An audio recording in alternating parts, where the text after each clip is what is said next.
Hello everyone, this is Marc Sabatella from Mastering MuseScore here.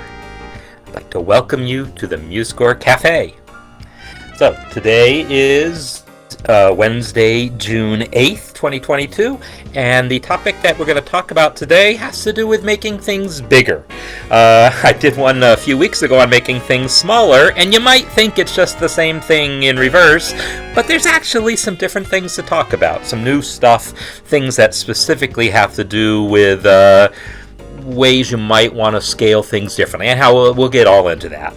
So all I want to do right now is point you up to the pinned post at the top of the chat, so that as always you can check out my online courses, the online course, the Mastering MuseScore online course, to learn everything about using MuseScore, as well as my music theory courses, counterpoint, etc. This session is about making music a little bit more accessible, and I'll talk about some other, things about what I mean by that, and look forward to getting into this. So let's get on with it.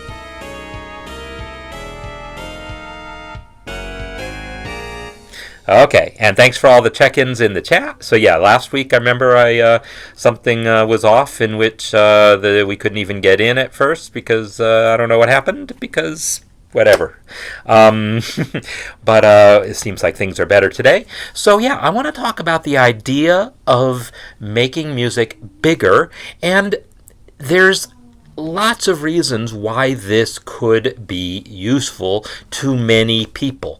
The idea came up, someone specifically asked about, I think they said, I'm getting older and my eyes aren't as good, I want to see music bigger, and that's a pretty common thing, right? Large print editions for people whose eyesight is, just getting to be where larger print helps, because you can't focus up close so well anymore. That is absolutely a thing. And any number of people, even without getting older, just having whatever vision issues. But for all of us as we get older, and I'm definitely in that category, I've got some, what do you call these, progressive lenses going on here, where I can kind of focus up close this way, not so well this way, right? So for a lot of us, this is something we're going to be thinking about, is how to get our music bigger. But also, there's a lot of other situations. I want to talk about the situations so we can talk about what different considerations come up. So another one that comes up often is music for children. And as you know, my wife is a school teacher, or at least was. She just finished her school year and might be kind of leaving that world. But music for children is typically produced large, because it's easier to deal with. The same reason that printing is large, everything done for children is done a little bit bigger, not because of eyesight problems, but I guess it's more of a cognitive thing. It's a simpler to deal with less information, larger than smaller information, kind of compressed. So music for children is almost always produced large. And then if you're a teacher specifically, you might want to produce large things, say, to make a poster, right? And even if you're not a teacher, if you're producing posters for whatever reason, you're a musician and you want to put some music on a concert poster, and you want to show some sheet music in the background, or whatever. You're trying to use music as a picture to put somewhere else, then you might need to make something larger for that, right? And I'm happy to see all the comments in the chat, and I'm just making sure I don't miss anything particularly important here. And yeah, we'll see if we can get Kari more involved on some things too. Kari being my wife. So yeah, music for children. So another situation that comes up is fake books. Music that's designed to be read, sight read, by musicians in a poorly lit jazz club is basically, once upon a time, I'd say a smoky, poorly lit jazz club. Smoke in jazz clubs is a thing of the past here in Colorado, at least.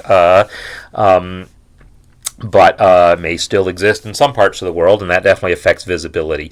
But poorly lit definitely is a common thing. And the sight reading of music, the fact that you're sight reading music on the gig, I mean, that's crazy, but we do it all the time. And so having the music be a little larger than it otherwise would be is a pretty common thing. So those are some situations that have occurred to me. If anyone has any other ideas in the chat of specific contexts for larger, why you'd want things larger, feel free to post them. But those are the ones that occur to me. So what I'm going to do is just kind of address the things that are in common between all of those, and then talk about some of the specific things that maybe address one situation or the other. So what I'm going to do is I'm going to look at, I guess I will just take, hello. I'm going to just take my basic standard empty score here and talk about what's involved in making it bigger. So the first thing to know is that your basic settings are in Format, Page Settings, and here is where you set the staff space size. So in the previous cafe where I was talking about fitting more music on pages and making things smaller, Honey, I Shrunk the Score, that was the title I gave the episode, we made this staff size smaller. Well, now we're going to talk about making it bigger. And for instance, to make it just a little bit larger, like the way some fake books, some jazz fake books might like to do things. Oh, and also one reason why I think jazz fake books tend to do them larger is handwritten. So here's another thing. If you just want to produce some blank manuscript paper to then write notes in, you're going to want those lines to be a little bigger than what printed music would be, because no one wants to write as small as the computer can print. No one prints text as small as what you see it in a book.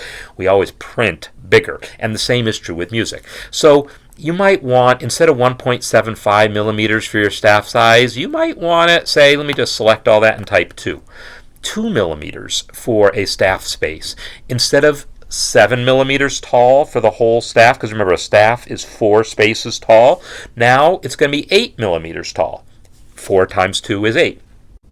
So just making it that much bigger that's a pretty good size for a lot of lead sheet kind of things. Is this big enough for music for children? Well, that's something you get to decide. Maybe you want it bigger still. So that's certainly something to think about. I am continuing to look at the chat here and making sure I'm not missing anything particularly important. And of course, if I lose my my screen share, I will hopefully see that sooner rather than later. So just making the score size to be 2 millimeters instead of, or the staff space size to be 2 millimeters instead of 1.75. That's a good basic starting point. Now, if you're trying to make something for someone who has actually got visual impairments, that is not enough of a change, probably, to make a significant difference. So I'm going to post you a link, actually 2 links in the chat here. So this is a tutorial that was created for MuseScore, as you can see, 8 years ago by Nicola Froment, who was one of the original developers of MuseScore. A guy named Werner Schwer was the originator of MuseScore. Nicola was the first one to kind of join and say, hey, let's get this to not just run on Linux, but let's get it to run on Windows and Mac. And Nicola was very, very instrumental in making MuseScore the success that it is. And he had partnered with the people at RNIB, which at the time stood for Royal National Institute. It's Royal National Institute of Blind People, I think. The name has changed over the years. It's a British organization for people with visual impairment, and they came up with this scheme called modified stave notation, and it's a way. It's an approach to increasing the size of a score that's not just making everything bigger. Because as we're going to see very quickly, that doesn't necessarily do what you want. And they've got a whole checklist of things that you might want to do. And we'll talk about some of those things. And Nicola wrote up this whole tutorial on how to do these things in MuseScore. And we actually added a lot of features to MuseScore back then, 8 years ago, to make these things possible. So I'm going to post these links. So here's the tutorial. Let's see. I want to pop out. Oops, not here. Sorry. Over here. I want to pop out the chat. And come on.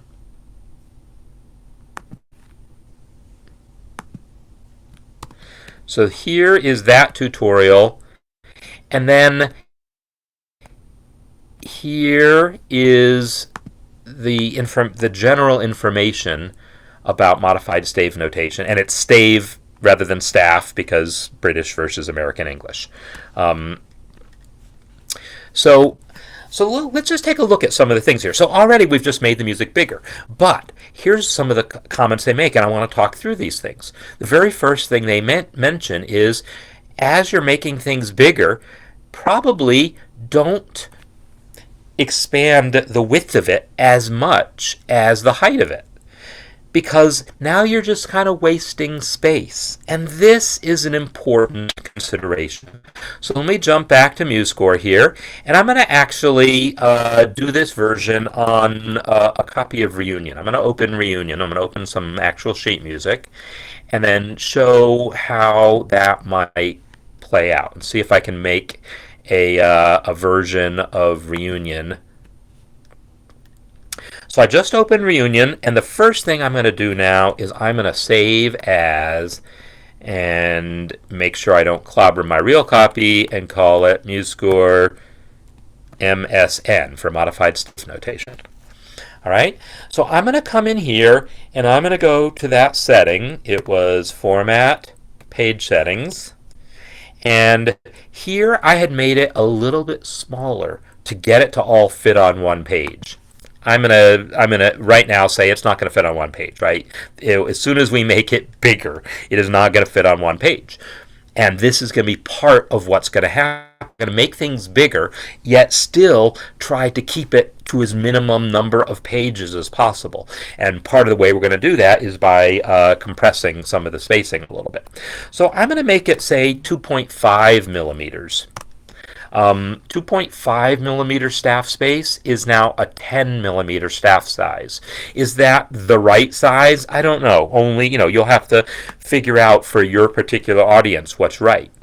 So here is now what it looks like.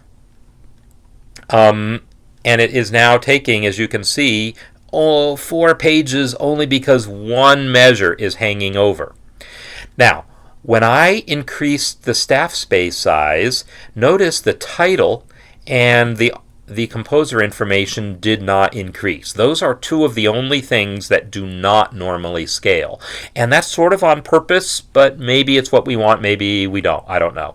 Let me come back to that for a second. What I want to do is make sure that I'm showing these unprintable items and showing frames, because I had turned those off. In fact, I'm just going to turn on page margins also so that we can see all these things. I want to get rid of these line breaks that I put in. I put these line breaks in because they helped the page look exactly the way I wanted to on one page. But these might not be the right places now that we've fiddled with things. So I'm going to right-click one of those line breaks, say Select All Similar Elements, and hit Delete. And now we'll see it is now squeezed more onto each line. And now it probably fits on 3 pages. Yeah, it fits on 3 pages pretty comfortably. So I could probably, like this line here looks too crowded, I could spread it out more. So in fact, I might do that. This line just looks way crowded to me. Let me just make that change, nothing else, and automatically things look a whole lot better to me. So this could be good enough. I've went from 1 page to 3 pages in doing this. The question is, could I get it down to 2 pages? I don't know. But we're going to look at some of the suggestions. Because like what I just did here was I looked at that and said, hey, that's way crowded, right? But maybe that's what we want. Maybe if you're not making like if you're doing music for children, again, we want to reduce the density of things. But if it's about visual impairment, it might not be about density. It might just be about size. And it's okay to have music this dense. I think the only reason the music is this dense is that I had previously reduced some of the spacing settings. So what I'm going to do right now is I'm going to select all. I'm going to come to Format, Stretch, and I'm going to reset the stretch, and yeah, automatically that spaced things out more. But I'm also going to go to Format, Style, and I'm going to go to the Measure section here. These are the defaults for a lot of the settings that we might want to play with. If we decide like this is kind of spread out a lot, if we decide we want to make things a little tighter overall, instead of using stretch, which is good if you only want to do it a measure at a time, I could reduce just that value from 1.2 to 1.1 and reduce it all the way to 1. This is what affects the overall spacing. So by tightening things up, I can fit more. So setting this to 1 is the same basically as selecting everything in your score and reducing stretch, but this does it kind of all in one shot. And I want to see what it actually does. When I did that, it's still 3 pages, and I don't think there's any, I don't think that in itself would ever allow it to get down to 2 pages. So I might be okay with that. I might say, you know what, that's fine. But there's a few other things I can do. I can look at this frame and say, you know what, this is some wasted space here. Let's shrink this frame down and see if that lets me get an extra, I was hoping it would let me get another system on the page, but it's not. So what else could I do? Well, I can change the page margins to fit more. Let me go back to Format, Page Settings, and I'm going to reduce the page margins. Come on. And MuseScore has locked up. Has it really? Yes, it has. So MuseScore has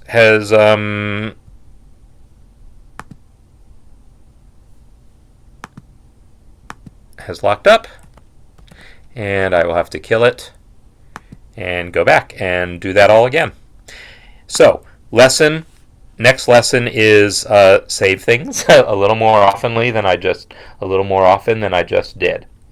So Colleen, I see now your question about size stays the same, and I'm not sure exactly what you were referring to at that particular moment.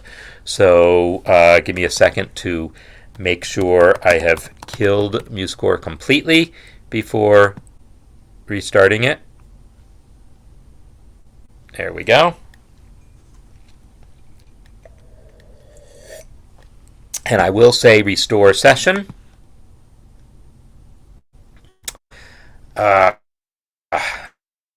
And it's messed up my toolbar, and I hate when that happens. Sometimes after one of these crashes that happens, but at least I have my score back.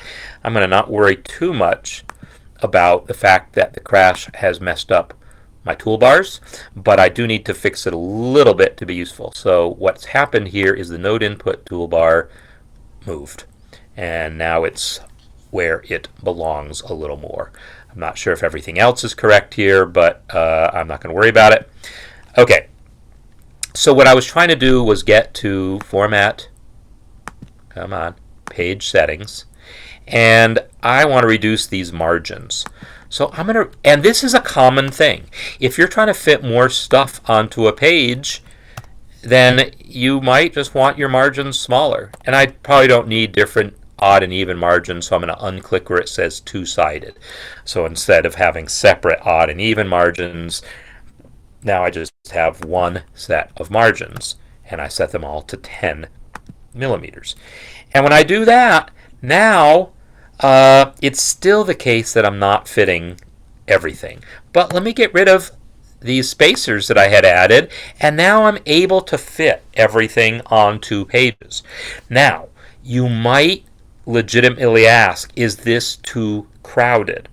And the answer might be yes. The answer might be yes, it's too crowded. But this is like a trade-off you get to make. And when I said that there are considerations that happen differently when making music bigger versus making smaller, this is the kind of thing I mean. These trade-offs of how crowded can we live with the music being, given that our goal is to make things more readable by making them larger? This is going to depend on the specifics of your situation. And different sort of visual impairments work differently as far as that goes. Some people, for instance, like lines, have trouble seeing thin lines, and so you need to make the lines thicker.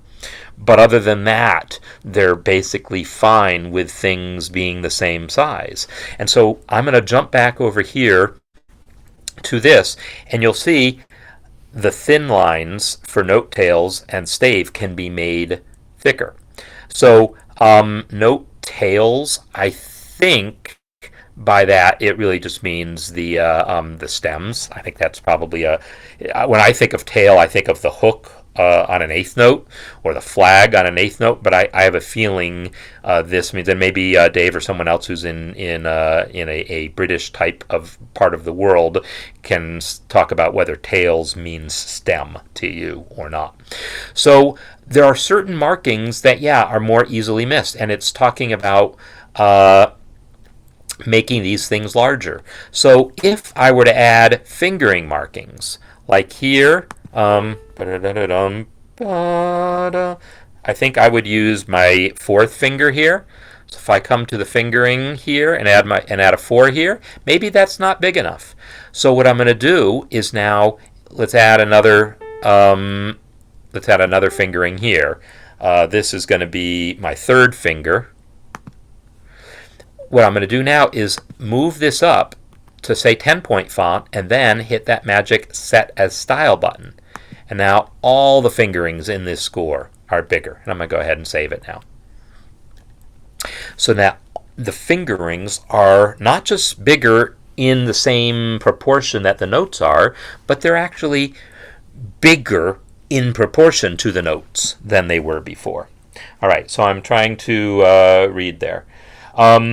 So the 2 millimeter, when you scrunch up the lines, unfortunately I'm still not totally sure, Colleen, what you mean, but I will jump back to the page settings and just point out that I've gone all the way up to 2.5 here.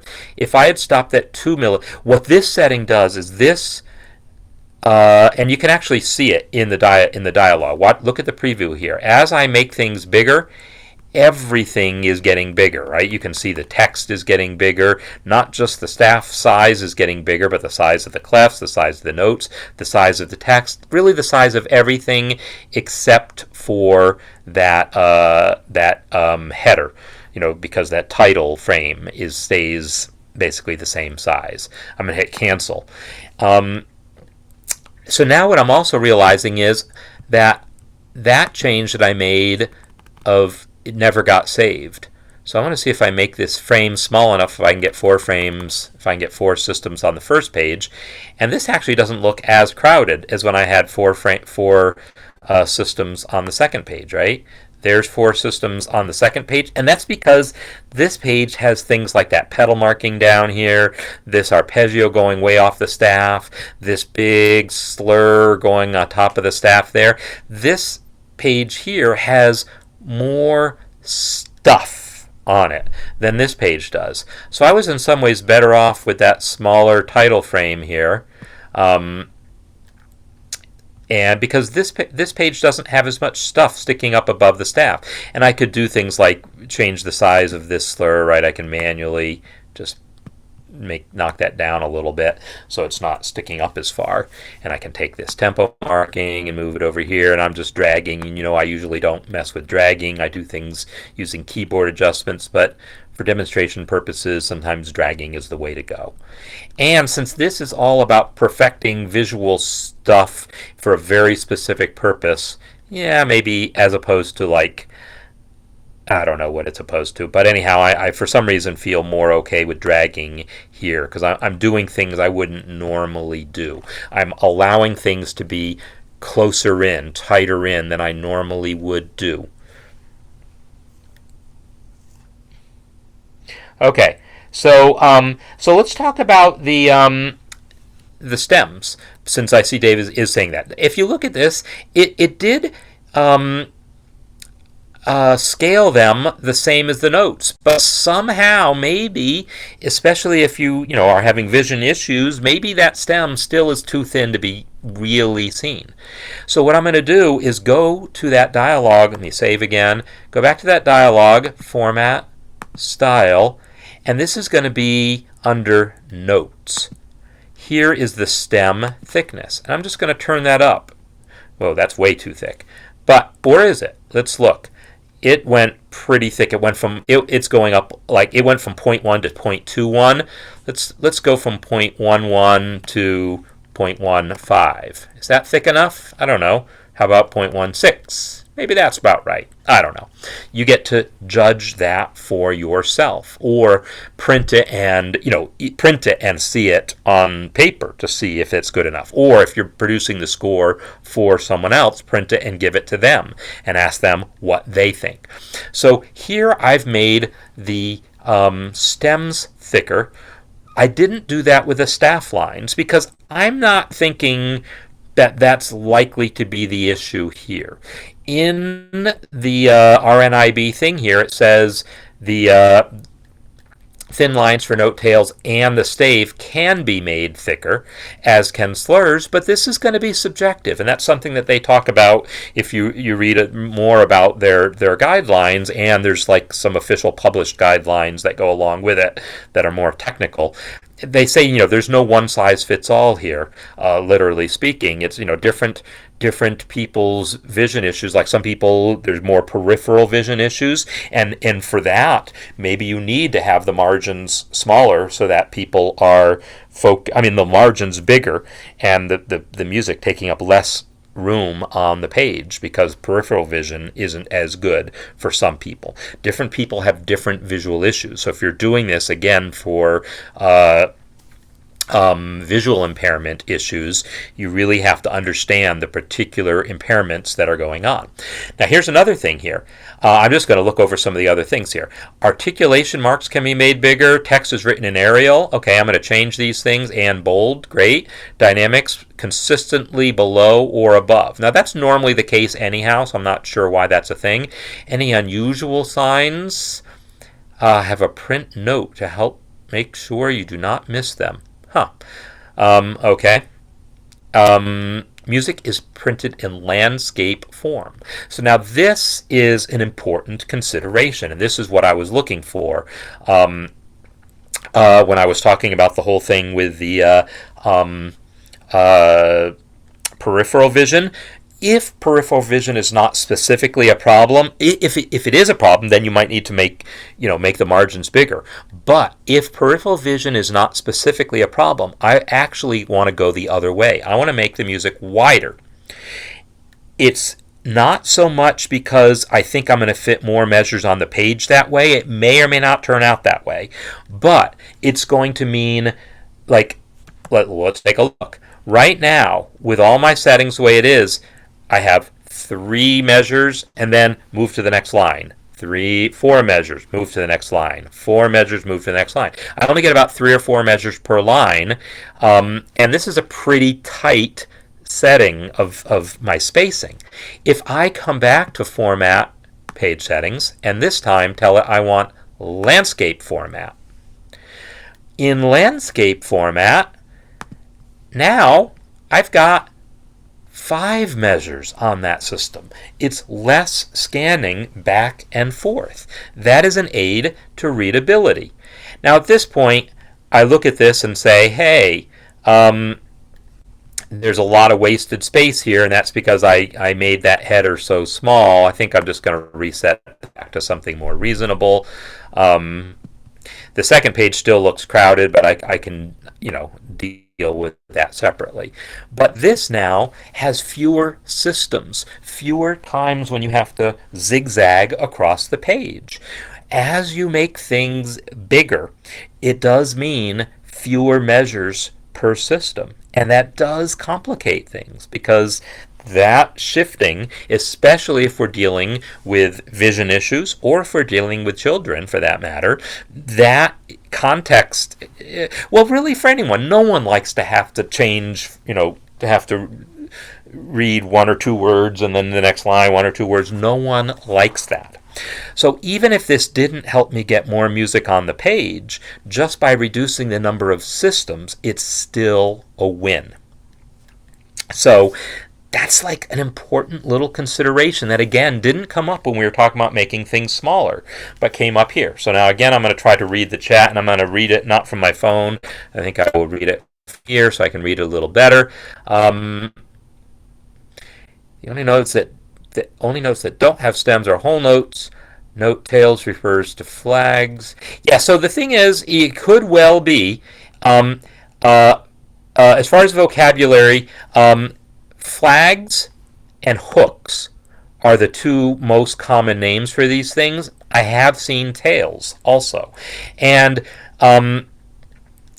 if you actually look at this thing in MuseScore, it calls it a flag down here in the status line. However, if I select the note, actually it calls it a flag here too. There's somewhere in MuseScore where it's not consistent. It might be in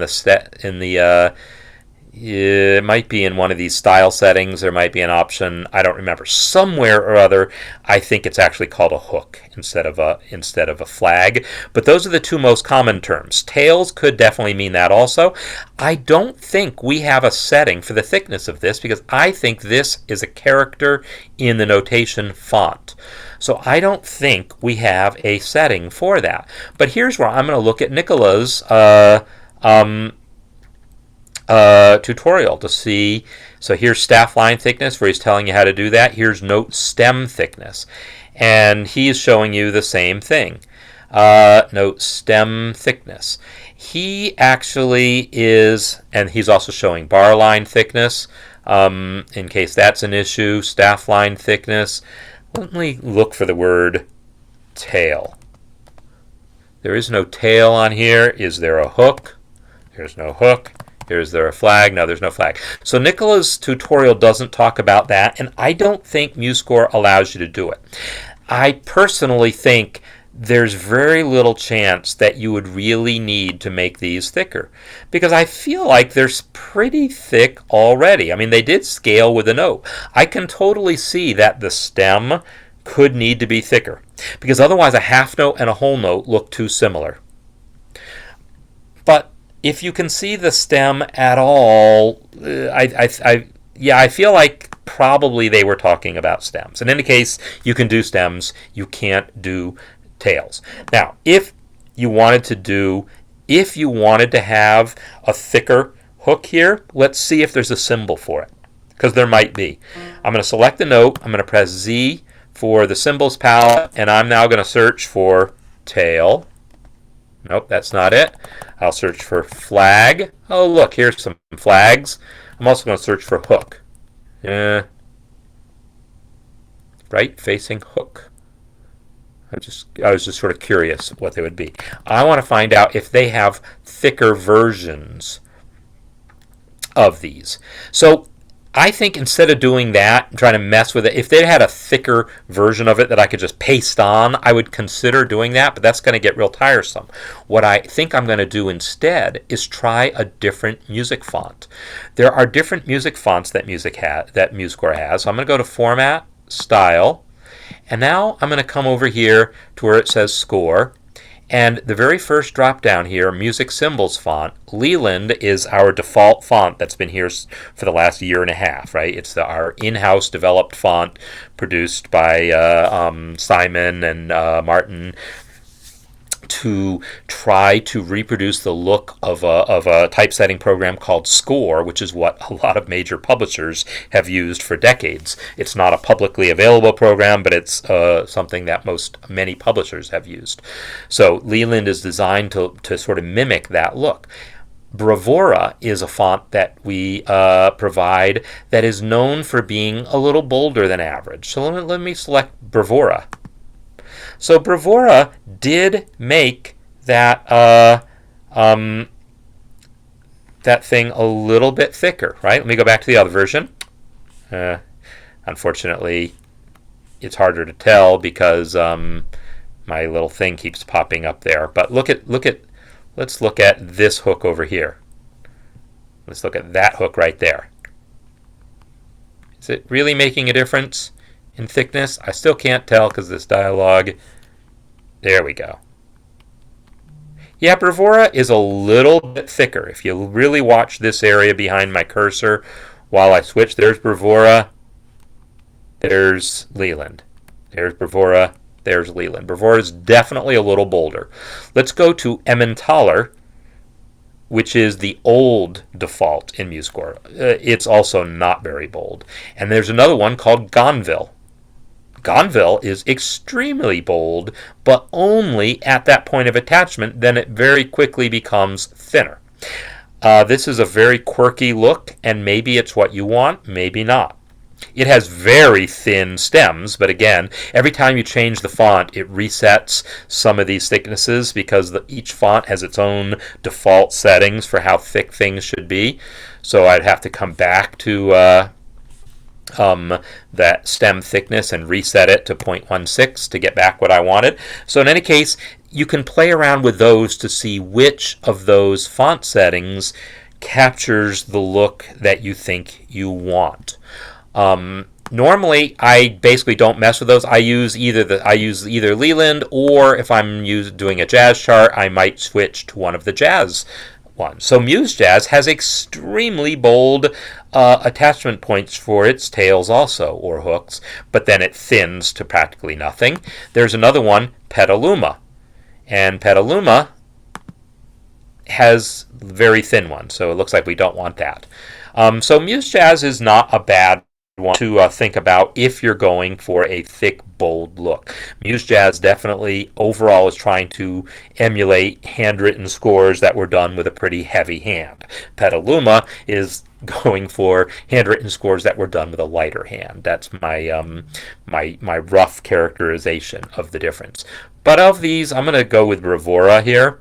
I'm going to say that Brevora text, so I really want to select Brevora here, and then I want to come back to notes and again pick 1.16 as my stem thickness. All right, so what have I missed in the chat lately? Okay. Does it bother anyone that the flag touches the note? So this comes up as a thing, and yes, it definitely bothers some people, but look at some published music, and you'll see it's actually extremely common. It's perhaps more common than not. What do I have in front of me here? I've got a textbook here that's an orchestration textbook. And if I flip through some pages here looking for some eighth notes, I got to take my glasses off to look. It has the flag touch the stem. There's no way you're going to be able to see that, but take my word for it. It is touching the stem. Touching the note head, and it's actually quite common. It is all I can say. If you look at a lot of published music, it's extremely common for that to happen. But yeah, there are some fonts in which that happens, other fonts in which it doesn't. I wasn't paying attention, but if I go back to Format, Style, Score, let's just do a quick tour. In Leland, it touches. In Brevora, it touches. In Emintoller, it does not. In Gonville, it almost but doesn't quite touch. MuseJazz does not. Petaluma does. So there you go. Some of them do, some of them don't. It's a very subjective thing, personal preference-wise, and that might be the thing that helps you pick one font over another. But in any case, it is not wrong. It is quite common. Yeah, it's a very typical notation choice made by a lot of publishers, a lot of fonts. Okay, so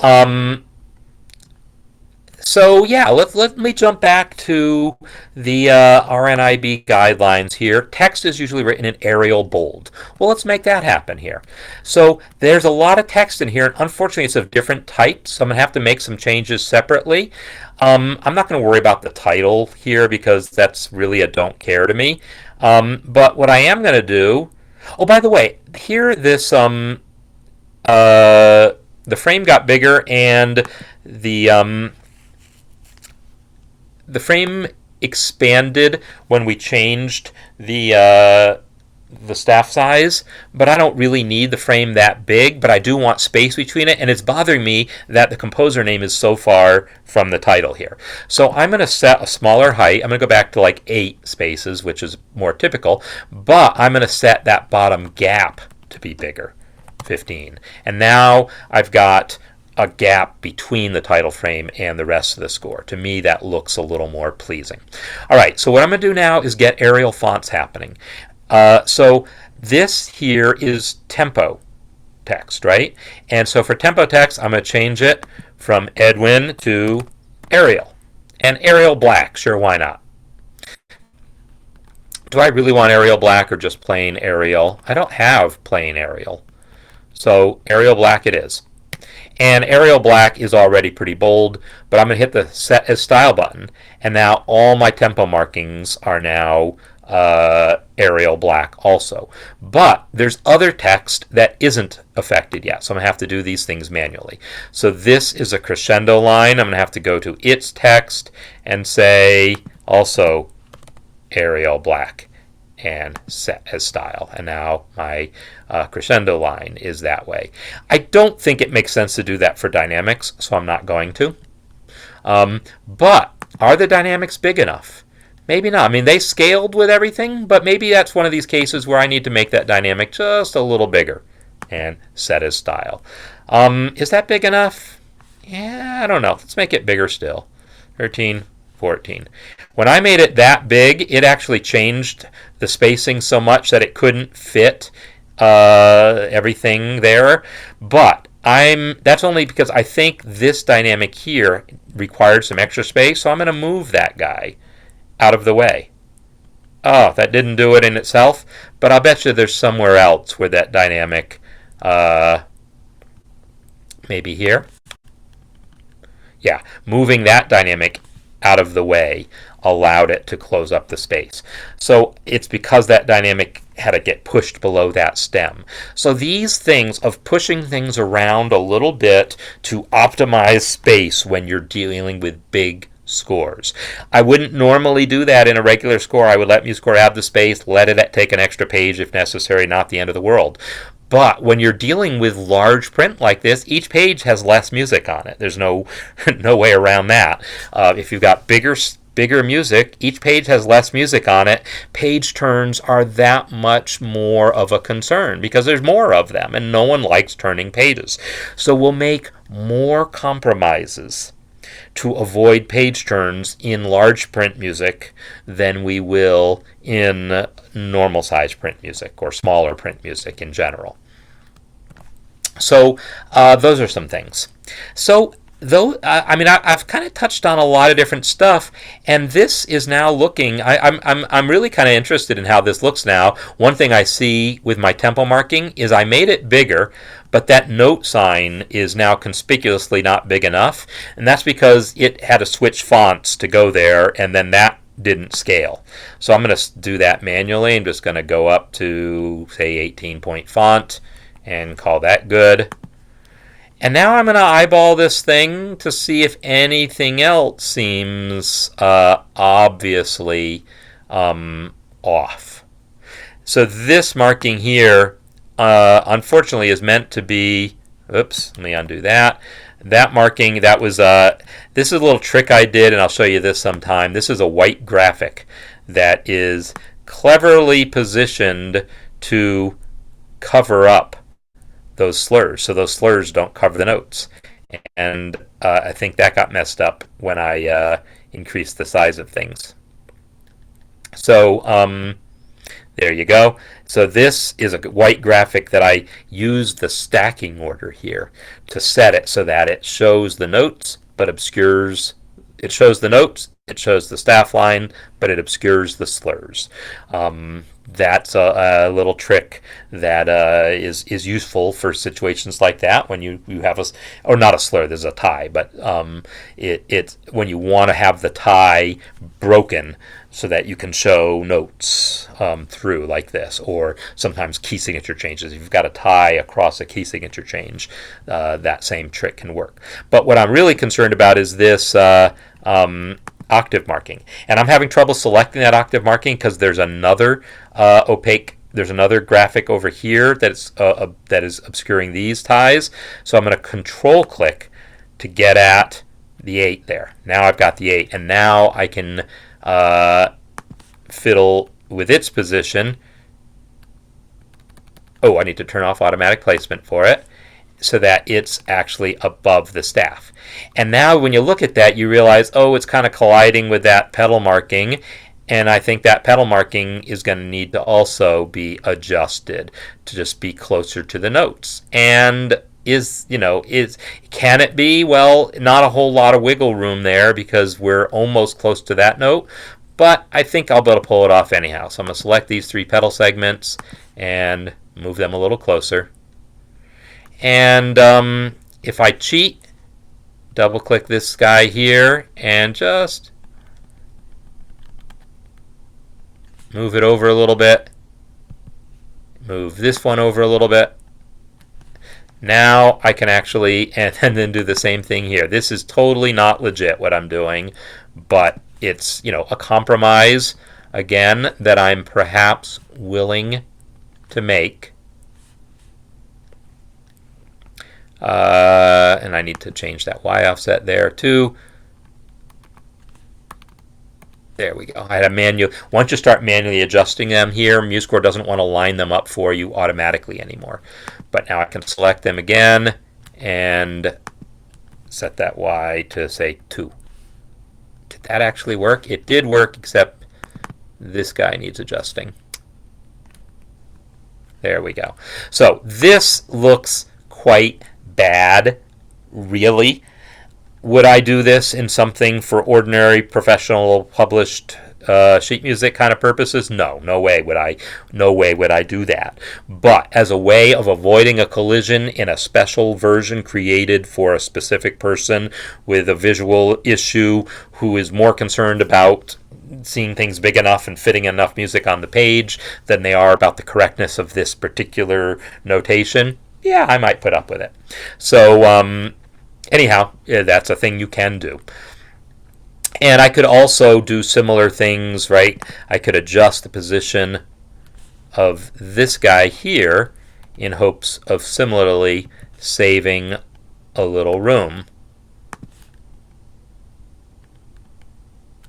And, I got to do more manual adjustment. But, that saved a tiny bit of room below the staff also. And, I can look at things like, this slur is going an awful long ways to avoid that accent mark and that retard. So let's pull the accent mark in a little closer. Let's pull the retard in a little closer. And maybe shorten these stems a little bit.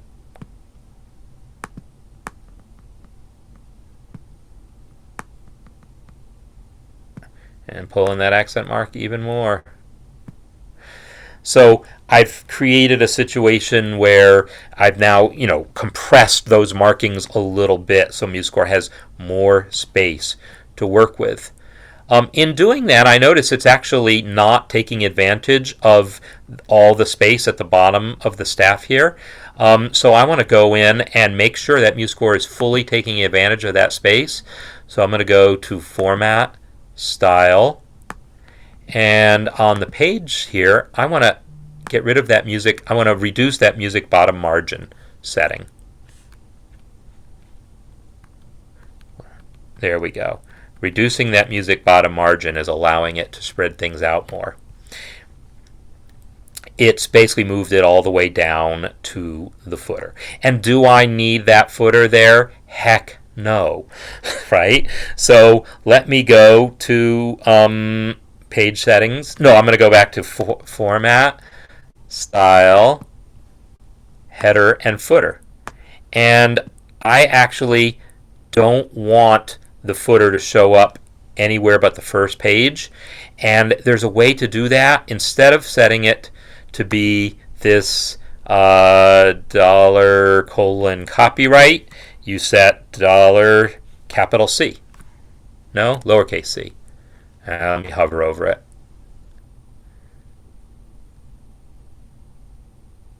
Copyright capital C. It is capital C. So capital C. Oh, I guess I got to do it for there too. Now I've gotten rid of by making, and I think that might actually be the default. I might have customized this to put to do this differently, or it might have been when I first created this score, which was like 10 years ago that I wrote this. In fact, it was a little more than 10 years ago. That might have been the default. But in any case, I don't need that copyright message anywhere but the first page. Do I even need it on the first page? Maybe not. Maybe not. And maybe the other thing I can do is, do I need it to be 2 lines like that? Is that too much information? Let me go to where that copyright message is stored in Score Properties, and I'm just going to make that all 1 line. So there must be a line break I can't see between Sabatella and licensed, so I'm going to delete some letters there and just put that all in 1 line. So now taking up less space. So these are all things that you can be fiddling with. Now notice that MuseScore has now like pushed this system all the way down here as well, and it really didn't need to. So probably there's other, I could continue fiddling with these settings so that this page doesn't go all the way down to the margin, but this one does. Rather than fiddling with settings to make that happen, though, I'm going to take the quick way out, and I'm going to add a spacer. Breaks and spacers. Let me just add a spacer right here and just drag it to look good to me. So here, I've now created a version of this score where everything is big. I didn't actually, like I said, the title and measure numbers are some of the things that don't scale with the size. So I can make the title bigger. Sure, why not? I don't know that it's really necessary, but go ahead and make the title bigger. Go ahead and make the composer bigger. I want to see my name in lights, right? Because that doesn't affect anything. If I want to make the measure numbers bigger, because why not? Let me select one, make it bigger, and hit set as style. The reason measure numbers don't scale, by the way, it looks dumb, I think, to have small measure numbers when you make the score bigger, but when you make the score smaller, it looks good to still have the measure numbers big. That's a typical thing that is done in published music. If a score, like an orchestra score, the score itself might be done at a small size, but the measure numbers are still kept at a pretty large size, closer to the default size. Okay, how did I get the tempo text and measure marking to align with each other? Now that's a good question. So let me redo this thing and find out. So first of all, normally they would align if you do it correctly. And this score, as I was created many years ago again, and so the way things worked then is different than the way things work now, but let's find out. Let me add a new tempo marking. I'm going to go to tempo, and we add this guy here. So it already looks pretty well aligned by default, and if I come here and select this thing and make it bigger, it stays pretty aligned. So I think it should stay aligned by default if you just use the default tempo marking. The way it ends up not being aligned by default is if you go to the Special Characters palette and you'll see there are 2 sets of notes. Well, this font apparently doesn't have, oh no, those are flat signs. These notes here in the palette, no, those are aligned correctly also. So I think if you've created your score in any recent version of MuseScore, they should align pretty well, but it does depend on the font. It totally depends on the font.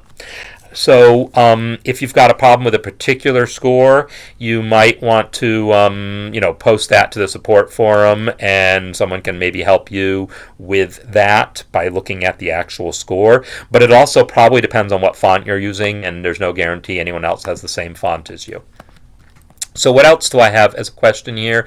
So definitely dynamic magnification on tablets. Like the MuseScore app is designed to let you zoom. And as you zoom, it'll automatically reflow things. It deliberately ignores line breaks and things in that mode, or at least it used to. I haven't used it in a long time. So the MuseScore app was designed to do that. If Danny's referring to... Oh, Denny. Yeah, if Denny's referring to the andante and tempo marking being aligned, this is all one thing.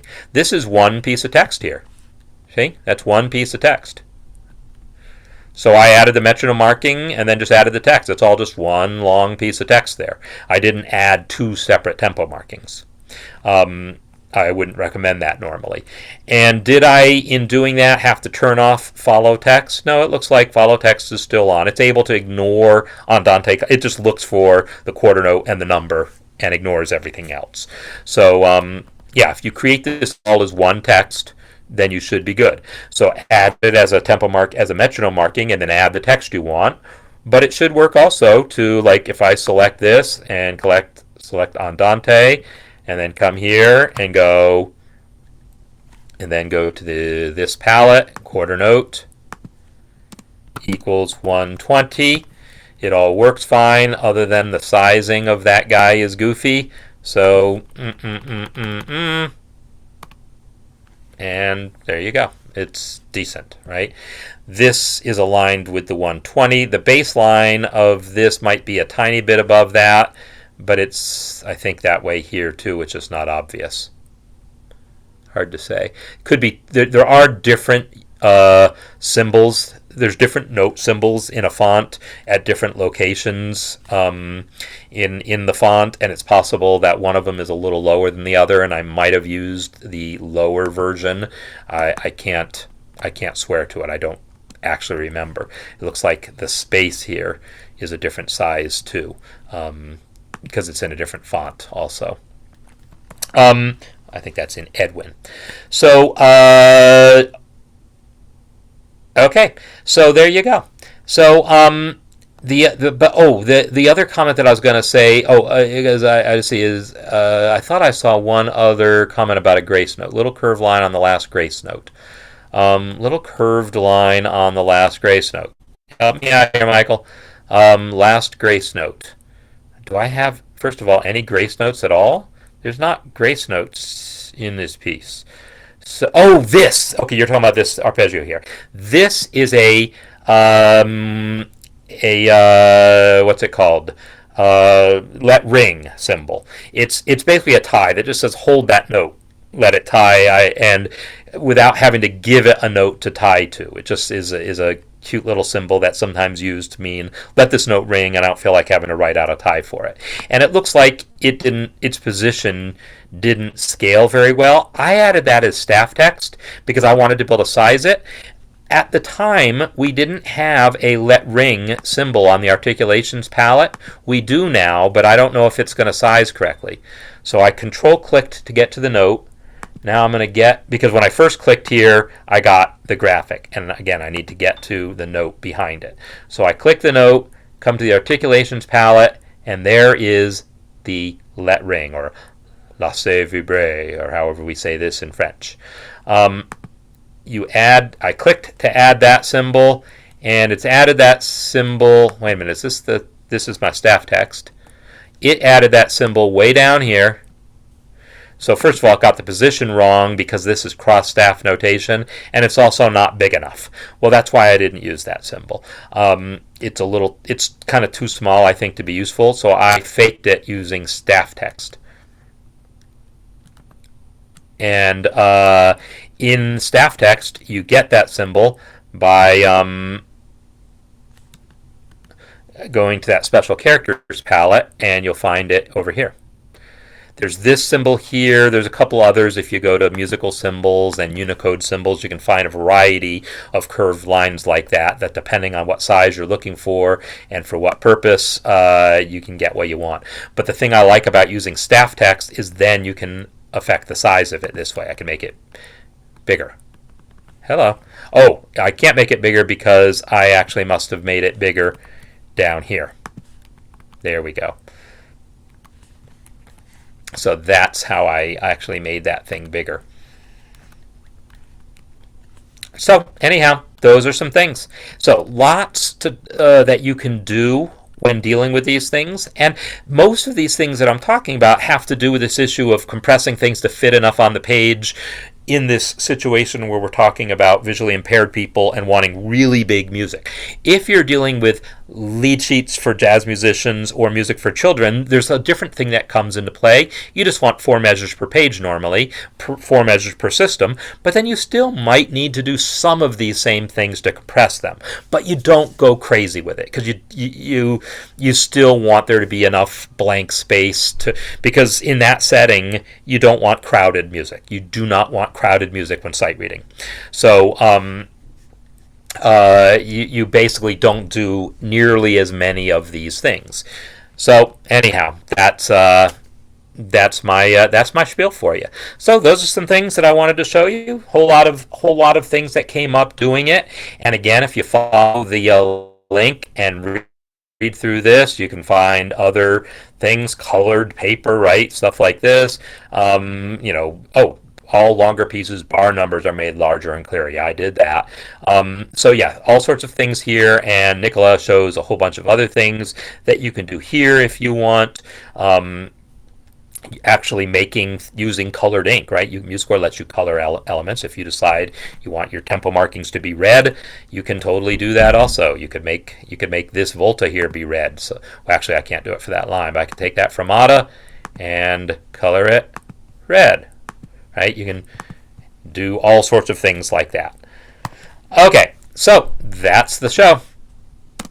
So I'm going to come back here, and